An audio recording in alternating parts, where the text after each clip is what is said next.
Looking back over the last 7 years as governor and ahead to the last one, ahead on Face the State.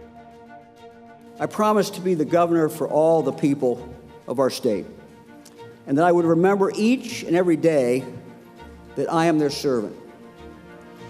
Governor Mike DeWine gave his final State of the State address with an eye to the past and the near future. We'll explain his proposals and get perspective on the speech and his legacy from Republican and Democratic strategists. Plus, the resignation and the transition. It all happened fast at The Ohio State University this week. First, former President Ted Carter resigned over an inappropriate relationship. Then, just days later, the trustees appointed Ravi Bellamkonda as OSU's 18th president. We'll break down the developments with 10 TV reporter Kevin Landers, who's been on top of the story since it broke. Face the State starts now.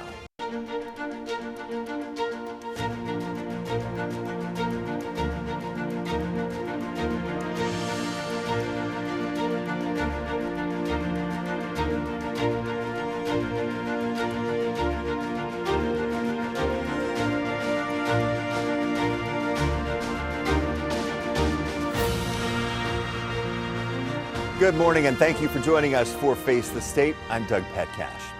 Governor Mike DeWine is in his last year as Ohio's top leader. He delivered his final State of the State address on Tuesday, his opportunity to tout past accomplishments and lay out his priorities for the rest of 2026. In the speech, he said more work needs to be done to help Ohio children succeed through education and to protect them from harm, including from emerging technologies. He also wants the legislature to do more to protect people out on our roads. Democrats in the General Assembly wanted to hear more. The governor of the state of Ohio, Mike DeWine. Governor DeWine entered the House chambers to a standing ovation that lasted several minutes. Then, in his roughly 1-hour speech, he touted accomplishments such as the implementation of the science of reading in Ohio's public schools and the Ohio C program to provide eyeglasses for young students. No child should ever be scared to read because they can't see the words on the page. To protect Ohio children, the governor called on the legislature to make it illegal to possess, create, or distribute child pornography created by artificial intelligence, and to hold tech companies accountable for allowing their AI to encourage or instruct anyone to harm themselves or others. We can't roll back the clock on technology. We know that. But all of us as adults can work together to control this technology to better protect all of our children. We have, as adults, a moral obligation to do that. To protect Ohioans on the roads, Governor DeWine wants a primary seatbelt law, meaning police could pull someone over solely for not wearing a seatbelt. The 12% of the people in Ohio who don't wear seatbelts, though, represent more than 60% of those killed in car crashes. In their response to the speech, Democrats pointed to issues the governor did not mention. He didn't talk about property taxes, keeping people out of their homes. He didn't talk about childcare and housing being out of reach for too many families.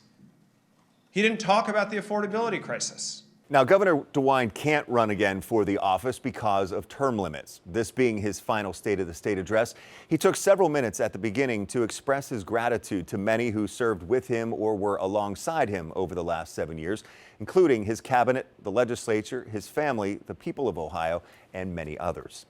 Joining me now to give their perspective on the governor's speech and his legacy are longtime Ohio Republican strategist Terry Casey and Democratic strategist Joe Retoff with RT Advisors. Good to see you both. Good to be here. Well, Terry, what was your impression of the governor's final State of the State address? Well, the lead-in summed it up well. Standing ovation, lots of applause lines, lots of things accomplished.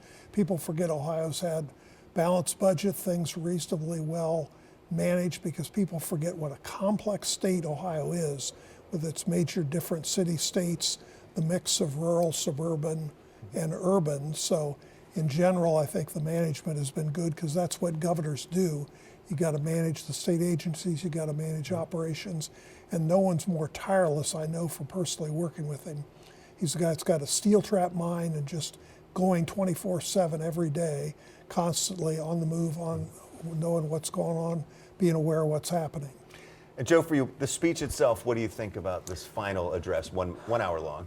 I think it was light on details in the future. I agree with Terry. His record has been, spans 40, 50 years now, and always say the way that both he, Governor DeWine, and Fran handle themselves is remarkable. But, you know, while I do believe that how is AI impacting children is important, it's more important to make sure they are being fed and housed. When we are talking about property taxes, we're talking about, you know, sitting on a $3.9 billion rainy day fund, but not funding our schools, so our property taxes are rising locally. I think he's spending more time fighting with Republicans in the legislature about what he wants to really accomplish in his last year than Democrats. And I think Democrats are just trying to nudge him to have the bravery to go do the things he really wants to do in the last year and try and whip some votes in the process. What did you think about the substance of the speech? Well, there was a lot of substance there in a whole hour, but you can't cover everything.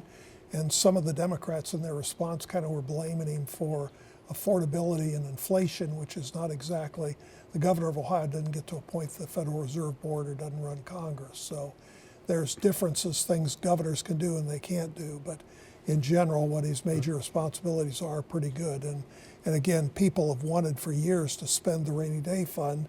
But when the rainy day comes and you don't have a rainy day fund there, people are going to say that wasn't very smart. I would have said COVID was definitely a rainy day. I think the fact that we have not fully funded our public school system for decades now, as so says a Republican Ohio State Supreme Court back in the early 2000s, this is something that we need to do to help address property taxes and folks who are trying to age in their homes and be able to afford it. The state coming up short in funding these things mean that municipalities are forced to leverage more property taxes on their own. People are mad about that. They're upset about it. That's where the affordability comes from.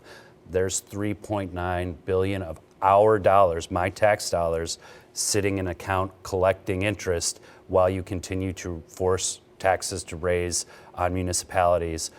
Reinstate the local government fund. John Kasich took it away 15 years ago. It would do great things for us.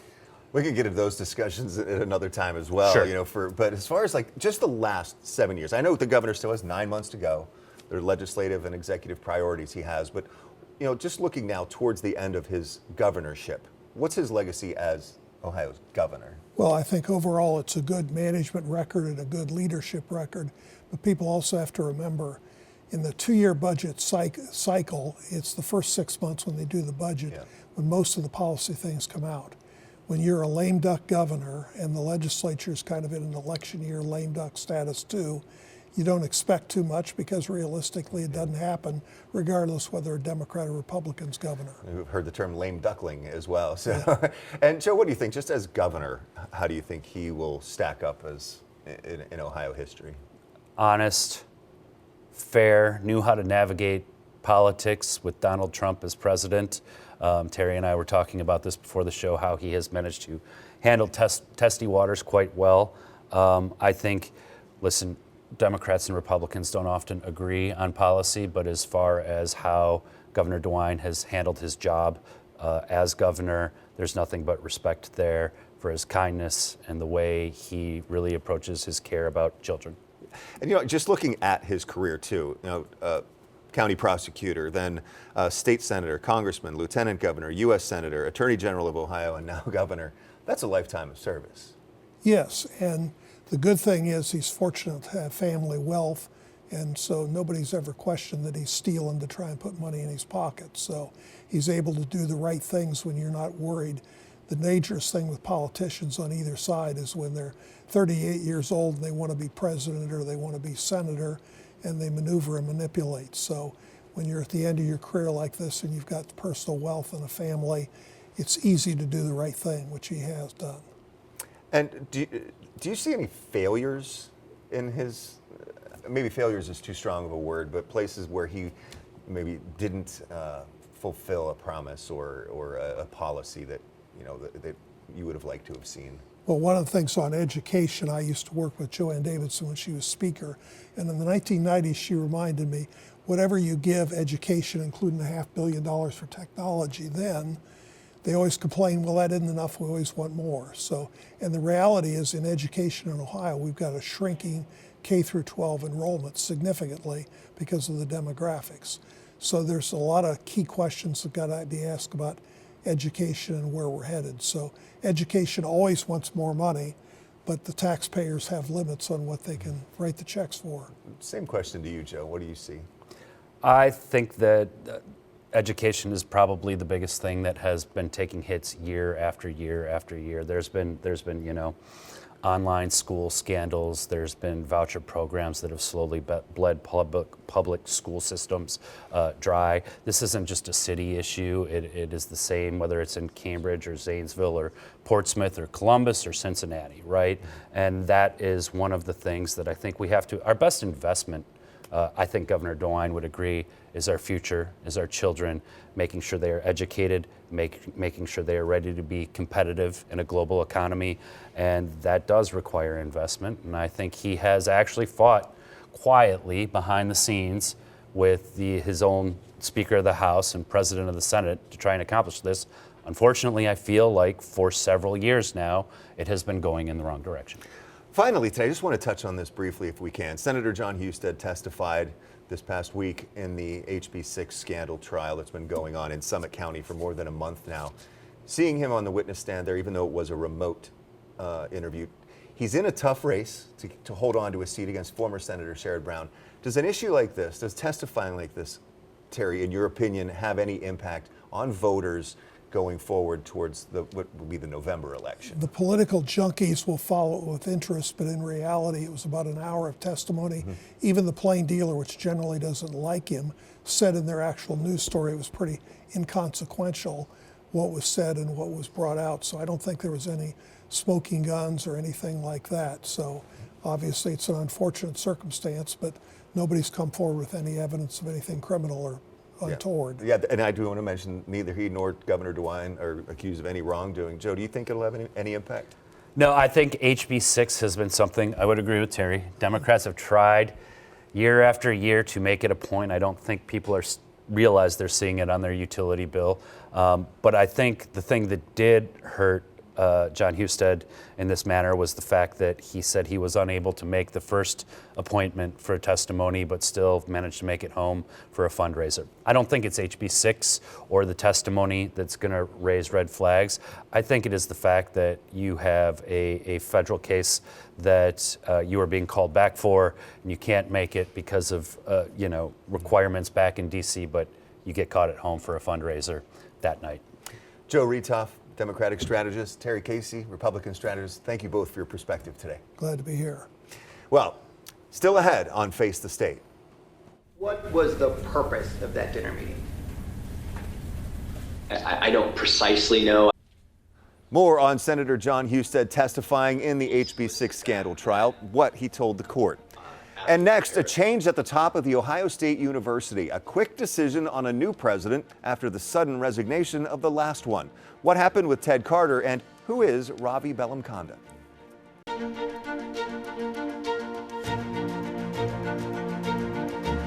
Just 3 days after Ohio State University announced the resignation of Ted Carter Jr. as president because of an inappropriate relationship, the Board of Trustees unanimously appointed Dr. Ravi Bellamkonda to replace him.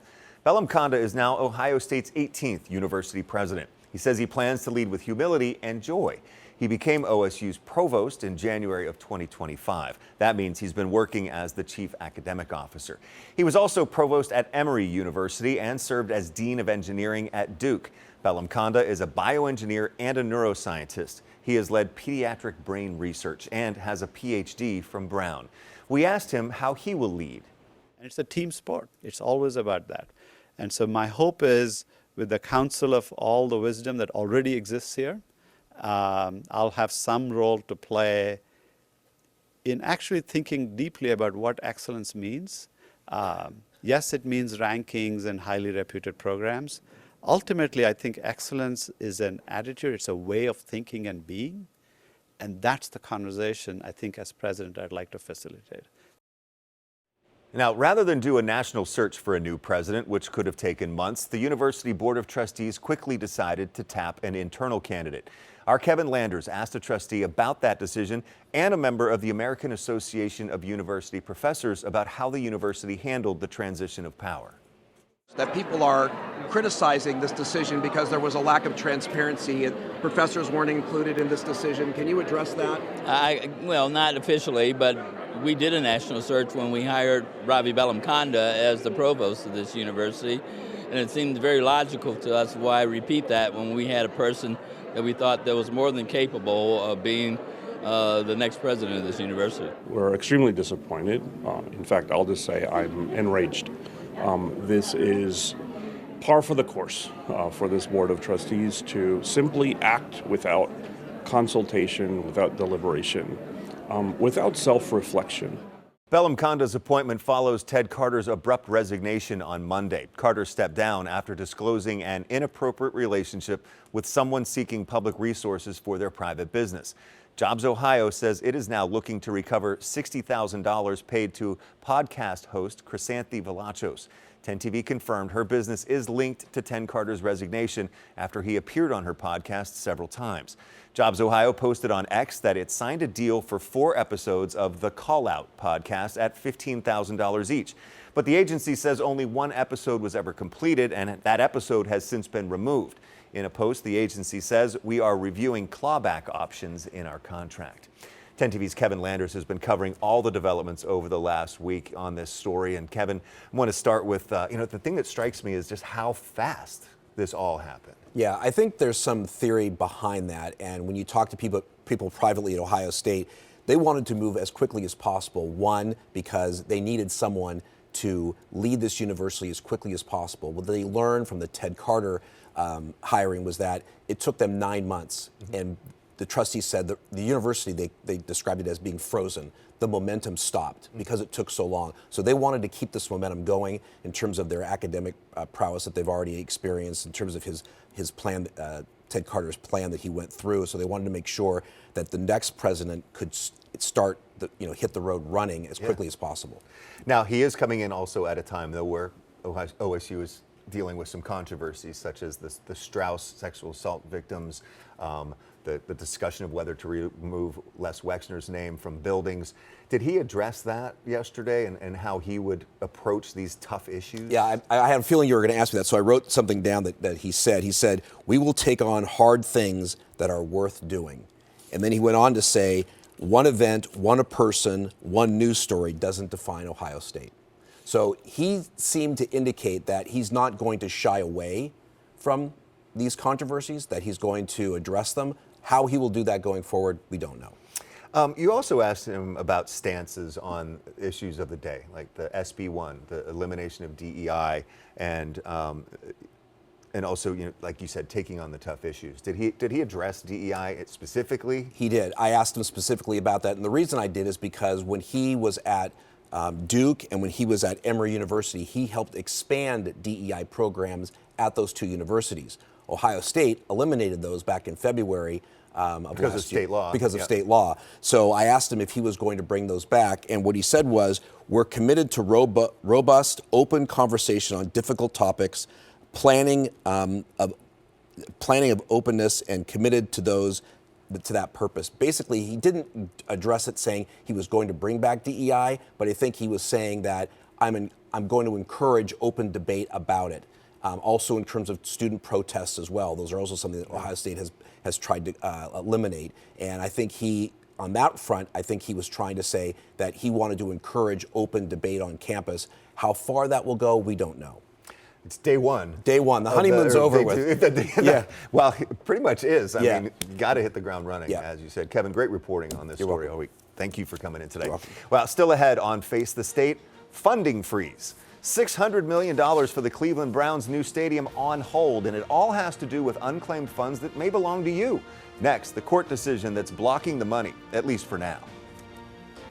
Hi, everyone. Angela Ann here. Here's what we have streaming on 10 TV Plus for this week in Boomtown.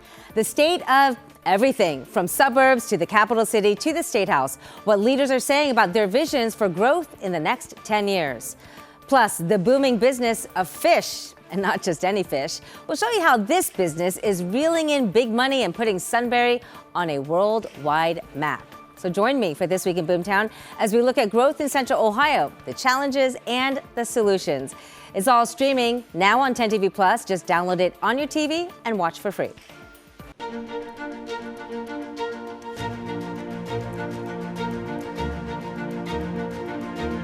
Ohio U.S. Senator Jon Husted testified remotely Wednesday in the FirstEnergy trial. The scandal involves the passing of House Bill 6 and is widely regarded as the largest corruption scandal in state history. Two former FirstEnergy executives are on trial, former CEO Chuck Jones and former Senior Vice President Michael Dowling. Each faces nearly a dozen charges. Husted was asked about meetings, text messages, and conversations he had while he was Lieutenant Governor-elect and then Lieutenant Governor. Husted testified Wednesday morning in the Summit County trial that's been going on for more than a month now. Prosecutors say in 2019, Chuck Jones and Michael Dowling paid the former Public Utilities Commission of Ohio Chairman Sam Randazzo more than $4 million in exchange for help passing a $1 billion bailout for two Northern Ohio nuclear power plants. Husted was asked about his role in helping select the next PUCO chair, which later ended up being the late Sam Randazzo. Did any of the utilities other than FirstEnergy advocate for Sam Randazzo, to your knowledge? Not to my knowledge. Did you, sir, play any role in helping the governor evaluate Sam Randazzo and the other candidates for that potential seat? I tried to collect as much information as I could to give to the governor so that he could make a choice.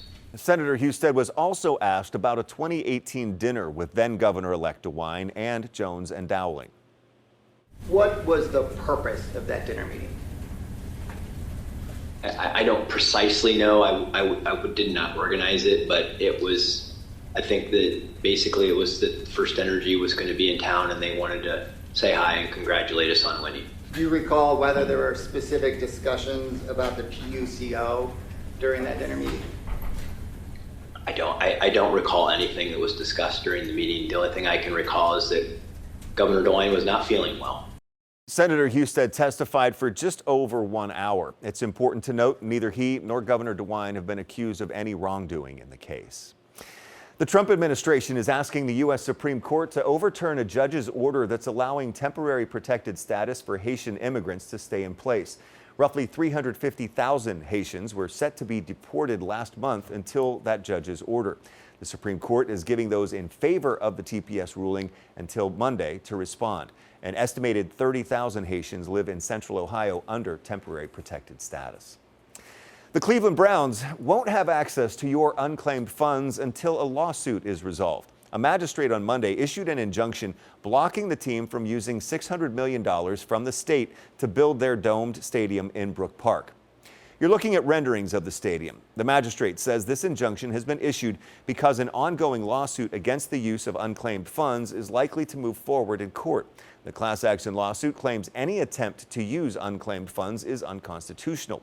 Our sister station in Cleveland talked to the lead counsel for the plaintiffs in this case. The court agreed. The state just can't decide after a certain period of time that people's property is abandoned and not give them any kind of due process. And so, we pointed out through our filings and through our evidentiary process, we pointed out every which way they are violating people's due process rights. Haslam Sports Group owns the Browns. It released a statement saying it knew this was a possibility, but the organization is committed to building the stadium. We have a link to see if you have unclaimed funds on 10tv.com/featured links. Thank you for joining me this week for Face the State. I'm Doug Petcash. I'll see you back here next Sunday at 11:30. Have a great day.